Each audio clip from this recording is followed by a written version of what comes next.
Para mim é uma alegria, primeiro, participar desse momento aí, dessa história, né? Que eu creio que eu já faço uma história, já fiz história dessa igreja aqui. Porque com 14 anos, foi a idade que eu converti. E foi em 1980 que eu vim para essa igreja aqui. Em 1981, 29 de março, eu me batizei em Campinas, né? Era a sede Campinas, aquela antiga sede, que foi lá que a gente se batizou. E aqui, quando era no início, era o pastor Manelzinho. O pastor Manelzinho era como se fosse um prefeito do bairro São Francisco. Ele era o que cuidava do setor.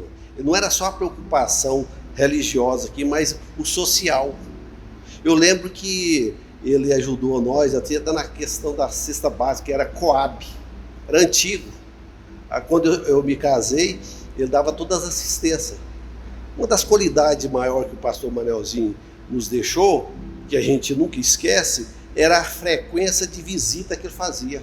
Às vezes eu não estava trabalhando, mas constantemente a minha esposa era visitada por ele.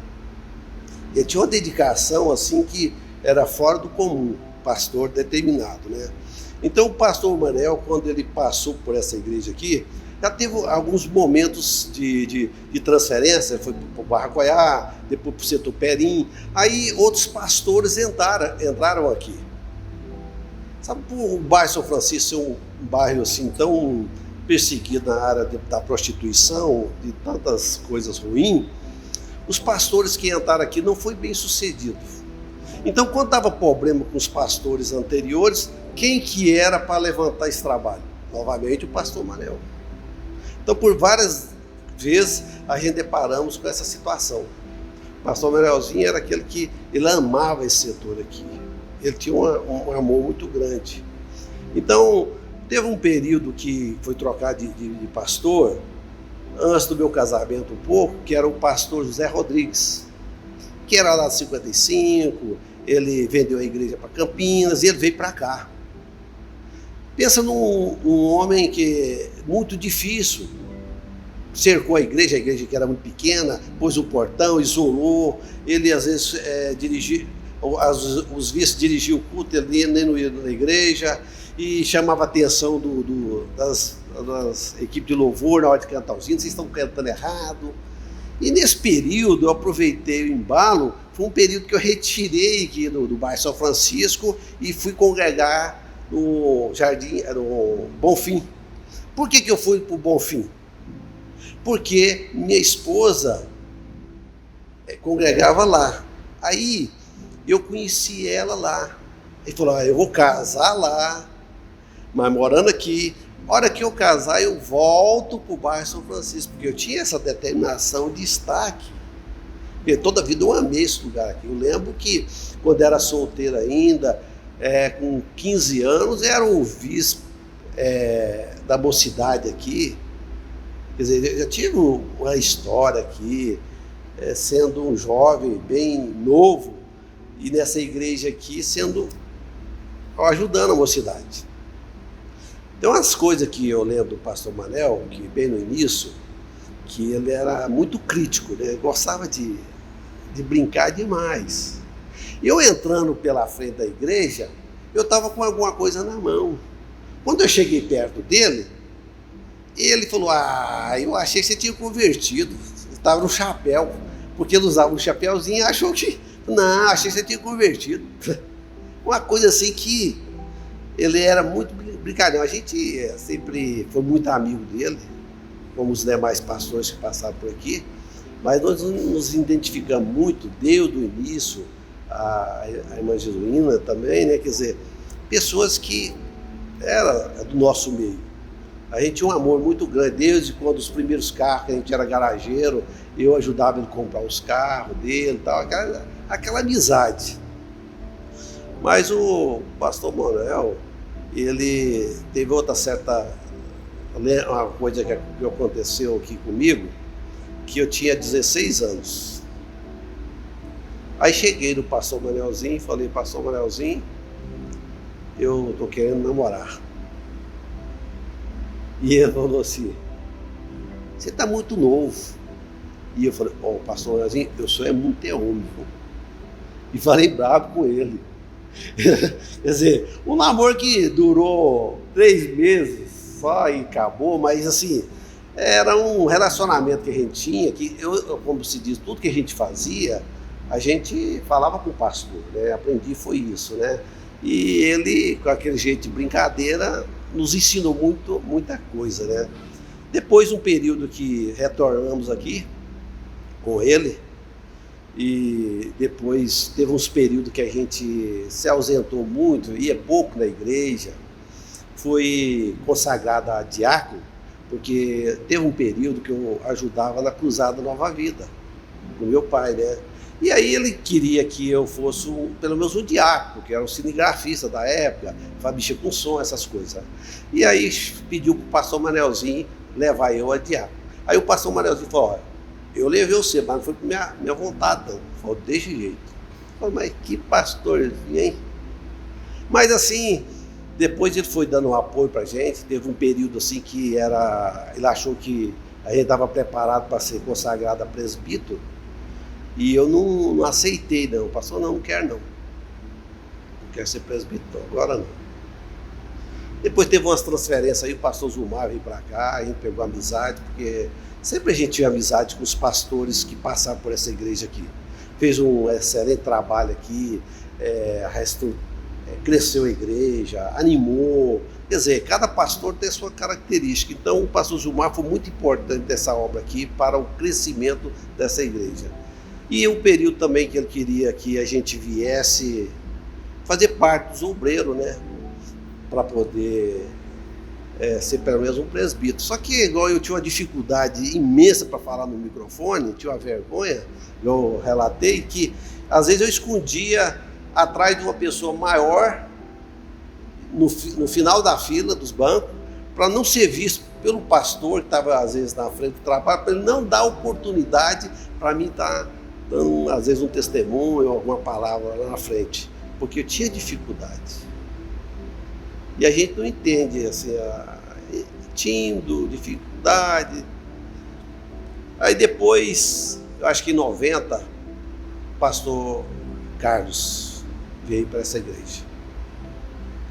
Aí o pastor Carlos, primeiro pastor Durval, ficou um mês aqui, depois o pastor Carlos. Você vê que o pastor Durval eu nem não vi na posse dele. Eu, às vezes, ficava 30 dias sem vir na igreja, assim, aquele descuidado dentro da igreja, quer dizer, era crente e tal, não fazia nada, mas não tinha aquela frequência dentro da igreja. E uma coisa que deixou muito marcada aqui nessa igreja foi que quando eu vim para cá, assim, quando o pastor Carlos veio para cá, aliás, ele viu em mim algo que às vezes os outros não conseguiram enxergar, né? Eu tinha uma chácara lá em Matrinchã, e quando eu ia para a chácara várias vezes, todo final de semana, essas coisas assim. E ele pegou, sabe, uma coisa que o pastor às vezes pega uma pessoa assim, que tem uma visão, e falou, vou pegar no ritmo, falou, eu quero ir com você lá na chácara, só eu e ele dentro do carro. E ele pegou, antigamente eram umas fitas cassete, e colocava lá no toca-fita, aquelas músicas de 1900 antigamente, sabe? Aquelas antigas, aquelas clássicas, inesquecíveis. Isso é como se ele te falasse, eu vou mexer no psicológico dele, trabalhar na vida dele e tal. E aquele foi levantando assim, aqueles pensamentos antigos, aquela ideia que um dia quer ser um obreiro, quer dedicar mais na obra. Então é algo que mexeu profundamente. Quando eu fiz essa viagem com ele, conversando com aquela calmeza dele, tranquilo, aí ele falou assim, olha, eu quero te levar você para ser consagrado a presbítero. E eu tinha dentro do coração que eu poderia ser sim um obreiro, que eu falei, não, eu quero um dia trabalhar na obra de Deus, né? E quando eu aceitei o convite para poder ser um presbítero, como a gente já tinha muita amizade com muitos irmãos aqui, alegria às irmãs, então, quer dizer, uma amizade imensa, toda a vida foi aqui, eu e minha esposa, né? Então isso faz a diferença. Todo mundo nos conhece aqui e a gente aceitou aquele convite. Só que quando eu aceitei e que eu vi que eu tinha feito é uma pessoa que tem medo do microfone para expressar, para falar, para pregar, nunca tinha pregado, e aceitei um convite, me deu um choque. E eu perguntei, cheguei o pastor, falou, pastor, o que eu faço? E eu só orava, pedia, o Senhor me dá sabedoria, mas aí Deus, através do pastor Carlos, falou, faz um webcamp, vai lá, estuda, né? E eu peguei e fui. Às vezes assim, a gente largou de muitas atividades, que eu estava num bom período de trabalho, trabalhando demais, ganhando bastante dinheiro. Deus tinha abrido as portas, assim, com imensidão mesmo, uma coisa assim extraordinária. E a gente parou, deixou de, às vezes, as coisas materiais para poder dedicar um pouquinho na espiritual, né? Às vezes tinha aquela preocupação, vai faltar, vai dar trabalho, vou perder. E aí foi totalmente diferente, né? Minha vida foi, quanto mais eu dedicava na obra, mais Deus abençoava no financeiro. Então é uma coisa assim que totalmente diferente do que a gente pensa. Aí eu estudei por 5 anos ali, 4 anos, depois vai para poder revalidar o diploma, mais 1 ano, né? Isso lá abriu um leque. Quando logo eu fui presbítero, o pastor Carlos já colocou eu como primeiro vice aqui dessa igreja. Primeiro vice não, terceiro vice aqui, quando era presbítero. Como a gente é dedicado, ama a obra de Deus, logo a gente chegou ao primeiro vice. Então, fiquei um bocado de tempo com ele, pedi um período que a gente tinha certa preocupação, que às vezes o amor pelo meu trabalho aqui poderia ser só do pastor, falar, identifica pelo visto, pela nossa amizade, como a gente trabalhou junto aqui na compra do lote aqui, eu acompanhei ele, cada construção, em todos os momentos aí de trabalho, com missões, a gente estava sempre junto, porque eu acho que o obreiro ele tem que trabalhar junto com o pastor, não dividir com o pastor. Então, quer dizer, quando a pessoa trabalha, era às vezes assim, a gente ser o pacificador do pastor. O vice é ser pacificador. Às vezes chega certas informações que a gente não chega no pastor para falar aqui, para contrariar ele, para deixar o dia dele triste. Não. Você resolve certas coisas e filtra as coisas para poder lidar com a situação. Então, isso que eu entendi, que o vice-pastor, a influência dele é essa. Ele filtrar certas coisas para ajudar o companheiro que está lá na frente, que o trabalho de pastor é muito, muito intenso, né? E aí a gente trabalhou com ele, perdi um período para ele, que eu tinha preocupação de, na igreja, às vezes eu ser o vice porque ele queria. Aí eu pedi, pastor, faz uma eleição da igreja, que eu quero saber quem que o pessoal vai escolher para ser o primeiro vice. E pela surpresa, continuei sendo o primeiro vice. Então eu vi que Deus estava na minha vida, né? Então, isso que eu entendi. Quando chegou o período aí dessa mudança de igreja, porque como a gente tinha uma gratidão muito grande pelo pastor Carlos, nos levou a evangelista, depois a pastor, e sempre estando junto, trabalhando com ele, eu nunca pensei, eu vou dirigir uma igreja. Não, nunca pensar isso. Nem tinha intenção de querer esse desejo no meu coração, mas quando ele foi transferido, parece que Deus falou, através do Espírito Santo da minha vida, falou, agora é a hora, meu filho. E foi aí a hora que eu peguei, quando o pastor Carlos foi transferido aqui, ele chegou e perguntou o que eu ia fazer. Eu falei, pastor, eu vou dirigir uma igreja. Vou dirigir uma igreja. E nesse período que o pastor Zé de Paulo estava aqui, né, a gente ajudando ele também, a gente também aprendeu a amar muito ele também, que é um pastor muito bom. Mas Deus já tinha colocado no meu coração que ele devia estar na frente de um trabalho. E Deus nos concedeu esse período aí, depois de 1 ano com ele aqui, Deus colocou um trabalho na nossa mão, que foi o São Carlos, a primeira igreja, Deus abriu o coração ali e começamos o nosso ministério de pastorear as ovelhas, para sentir que eu tinha no meu coração que eu falava, eu queria ser um pastor, mas eu precisava de sentir, assim, realmente, assim, o pastor de ovelhas, assim, estar na frente, pegar toda a responsabilidade, aprender, refletir nas vezes que às vezes magoei o pastor, podia ter ajudado ele, não ajudei, né? Aí agora você está de frente, você sabe que a importância de um companheiro do seu lado. Então, Isso que a gente aprende. Mas o mais importante é porque Deus queria isso na minha vida. Agora, o bairro São Francisco, meus irmãos, é algo que é como se fosse uma terra minha, assim. Eu praticamente assim, não nasci aqui, mas desde 78, está no coração. Eu lembrar que aqui era tudo na estrada de chão, os buracos, na Santa Ceia, eu vinha de a pé, na chuva, enfrentando dificuldades, chorradas, e tinha alegria de estar na pequena igreja aqui para estar participando da ceia. Hoje a gente vê, analisa, às vezes a pessoa tem condições, tem carro, tem asfalto, tem um ar-condicionado tão bom e sem dificuldade de estar na casa de Deus. Então, a gente vê que a importância da gente estar na casa de Deus. Aqui, meus filhos cresceram, tudo na casa do Senhor. Hoje, quer dizer, eu louvo a Deus por minha família, está tudo na igreja. Então, quando a gente dedica a nossa vida na obra de Deus, Deus cuida também dos nossos filhos, né?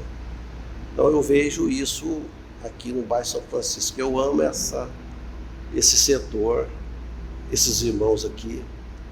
Um dia, eu pensei no meu coração, eu podia voltar para o São Francisco, né? Podia dirigir a igreja do São Francisco, mas eu passei, foi na igreja lá de baixo, do São Francisco 2. Eu ainda falei para minha esposa, olha, eu podia dirigir. Aí, Deus às vezes ouve o nosso pensamento, meu irmão. Mas graças a Deus eu estou aqui para estar somando com esse setor, ganhando almas e cuidando. Para mim, estar aqui, testemunhando esses momentos aí, pastor, foi uma alegria muito grande. Contar um pouquinho da nossa história. Se nós for falar aqui, cada detalhe, nós ia passar muito tempo, e o tempo é curto, vai tomar de conta do culto inteiro, não é isso? Mas para nós é uma alegria de estarmos aqui. Eu vou pedir para que o senhor encerre fazendo uma oração por essa igreja, pastor Júlio. Pode ser? Pode ser. Senhor nosso Deus, te louvamos, ó Deus, por esse momento aqui, por esse lugar aqui que muitas vidas foram salvas. Muitas vidas foram transformadas nesse lugar. Quantas bênçãos, quantas prosperidade, quanto o Senhor abençoou nesse lugar. Agradecemos, ó Deus, por tudo. Que o Senhor continua nesse trabalho aqui, Pai, operando maravilha através do Teu Filho que está à frente. Que o Senhor possa abençoar vidas que estão congregando nesse lugar, que sente a Tua presença, Teu Santo Espírito, ó Deus. Que o Senhor possa abençoar esse setor que amamos e aqui estamos, Senhor. Muito obrigado por tudo, pelo que o Senhor tem feito nesse lugar. Te louvamos e agradecemos em nome de Jesus.